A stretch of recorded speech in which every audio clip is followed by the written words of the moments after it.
అంటే వెంకటేశ్వరరావు గారు చాలా హుందాగా చెప్పారు. సభ విషయాల్లో ఆయనకు అనుభవం లేదని. సాగర్ అన్న అయితే ఒకసారి పోటీ చేసిన దగ్గర పోటీ చేసినంత పరిస్థితి అయింది. కొన్ని రాజకీయ అనివార్య కారణాల వలన ఆయన పోటీతత్వాన్ని విరమించుకోవాల్సి వచ్చింది. Is a సాక్రిఫైజర్. ఆయనకన్నా ముఖ్యంగా ఆయన ఫ్యామిలీలో మంత్రి స్థాయిగా ఎదిగిన ఒక పెద్ద ఫ్యామిలీ నుంచి వచ్చిన సాగర్ గారికి కొంత అనుభవం ఉంది మా అందరితో కంపేర్ చేస్తే సభా నియమం. అంటే నాకున్న అతి తక్కువ పరిజ్ఞానంతో మొదటి రోజు గవర్నర్ ప్రసంగం ఉంటుంది, రెండోది బడ్జెట్ సమావేశాల్లో బడ్జెట్ చదివే ముందు బడ్జెట్ ప్రతులు పంచడం, బడ్జెట్ ఆర్థిక మంత్రి ప్రవేశపెట్టడం తప్ప అక్కడ ఈ 2 రోజులు పెద్ద సెషన్స్ ఉండవు. తర్వాత బీఏసీ మీటింగ్ నడుస్తుంది. ఆ బీఏసీ మీటింగ్లో ఎమ్మెల్యేలకి ఎంత టైము, తర్వాత ప్రతిపక్ష నాయకుడికి ఎంత టైము, నెక్స్ట్ చీఫ్ మినిస్టర్ గారికి ఎంత టైము, ఇవన్నీ ఎలకేషన్స్ జరుగుతాయి. పైపచ్చి అక్కడ దాంట్లో ఏ అంశాల మీద చర్చనీయ అంశాలు అనేవి కూడా ఆ బీఏసీ మీటింగ్లోనే నిర్ణయించబడతాయి.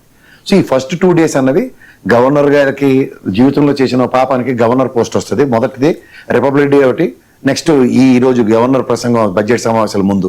ఈ 2 ఎక్కడ లేని అబద్ధాలు వాళ్ళు చెప్పినా సరే మీరు పత్రికల ప్రకారంగా కానీ లేదా మీడియా పరంగా పొరపాటున ఏదైనా అచ్చు తప్పో అలుదప్పో లేకపోతే పొరపాటున ఏదైనా మాట్లాడినా నెక్స్ట్ రాటిఫికేషన్ ఉంటుంది. కానీ నా జీవితంలో గవర్నర్ ప్రసంగించిన తర్వాత మరి దాంట్లో ఉన్న తప్పులు కానీ ఏది ఒక రాటిఫికేషన్ కూడా ఇచ్చిన ఉదంతం నాకు తెలియదు ఇప్పుడు దాకా.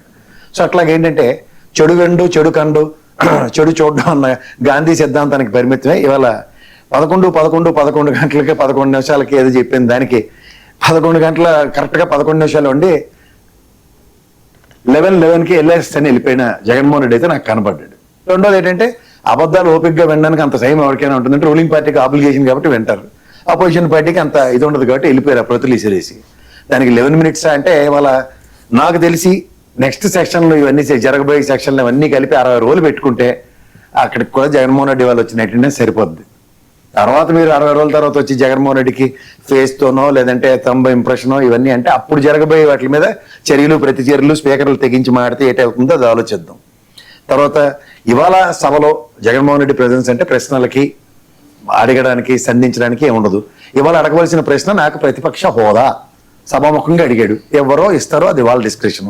దానికి వెంకటేశ్వర గారు కూడా ఆ విషయం చాలా బాగా చెప్పాడు. అది కోర్టు పర్వ్యూలో ఉంది. అంటే స్పీకర్ స్థాయి దాటిపోయలేదు. ఎందుకంటే స్పీకర్ స్థాయిలో అండ్ డిప్యూటీ స్పీకర్ స్థాయిలో అసెంబ్లీ స్థాయిలో ఆ నిర్ణయం తీసుకోని కారణంగా అది కోర్టు పర్వ్యూకి వెళ్ళింది.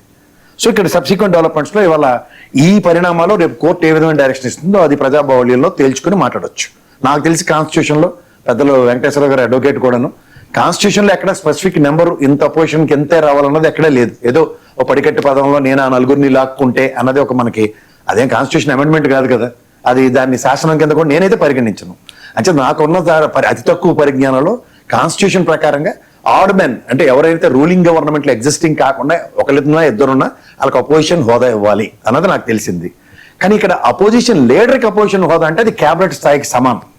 ఆ సాగర్ గారికి వెంకటేశ్వర గారికి కూడా బాగా తెలుసు. నాకు తెలిసిన ఇంకొక అతి తక్కువ పరిజ్ఞానంలో మహానుభావుడు రామారావు గారు గెలిచిన ఒక ఉదంతంలో ఆ రోజు పి జనార్దన్ రెడ్డి గారికి అపోజిషన్ లీడర్ స్టేటస్ కాకుండా పార్టీకి అపోజిషన్ ఇచ్చారు.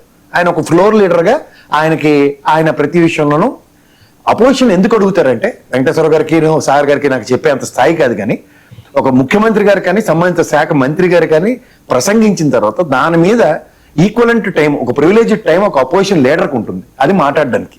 ఫ్లోర్ లీడర్ కిందైనా అది పరిగణిస్తే అపోజిషన్ స్టేటస్ కనుక వైఎస్ఆర్సీపీకి ఉందంటే ఖచ్చితంగా మీరు రాష్ట్ర సమస్యల మీద ప్రశ్నించడానికి గ్యారంటీగా ఆయనకు ఒక బ్యూటిఫుల్ ప్లాట్ఫామ్. కానప్పుడు ఆయనతో పాటు గెలిచిన సహచరులు ఎవరైతే 11 మంది ఉన్నారో ఆ నియోజకవర్గ సమస్యలు ఇప్పుడు బీఏసీ మీటింగ్లో పులివెందుల సమస్య లేదంటే ఎర్రగొండపాలెం సమస్యలు ఇలాంటి వాటిలో చర్చనీయాంశాలు ఉన్నప్పుడు ఆ సమస్యల మీద చర్చ జరుగుతున్నప్పుడు ఎప్పుడైతే ఆ నియోజకవర్గ సమస్యల మీద సంబంధిత ఎమ్మెల్యే లేనప్పుడు మీరు అడిగిన దానికి ఖచ్చితంగా వైఎస్ఆర్సీపీ వాళ్ళు సమాధానం చెప్పాల్సి ఉంటుంది. Otherwise it won't makes any sense. ఇప్పుడు మీరు అన్నట్టు నెక్స్ట్ అంబటి రాంబాబు గారి విషయం కొద్దాం. అంటే మళ్ళీ గాజు వెంకటేశ్వర గారే ఆ కేసు వేసిన వ్యక్తి 1998 లాటరీ యాక్ట్ సార్. అంటే నాకు తెలిసి మళ్ళీ నేను కూడా లా చదువుకున్నాను, మీలా నేను ప్రాక్టీస్ చేయట్లేదు, కానీ ఈ లాటరీ యాక్ట్లో ఇప్పుడు ఉదాహరణకి ఉద్దేశపూర్వకంగా లాటరీలు నిర్వర్తిస్తున్నప్పుడు లేదంటే మనం చూడండి మనం సాధారణంగా ఏదైనా పండుగలు అలాంటప్పుడు ఈ దాన్ని ఏమంటారు అదేంటి సార్ నెంబర్లు ఉంటాయి దాన్ని ఏమంటారు నెంబర్లు ఉండి జల్దీ 5 అది చదువుతారు కదా అలాంటి ఆటలు తంబోలా లాంటిది. నెక్స్ట్ ఇది మీరు చెప్పిన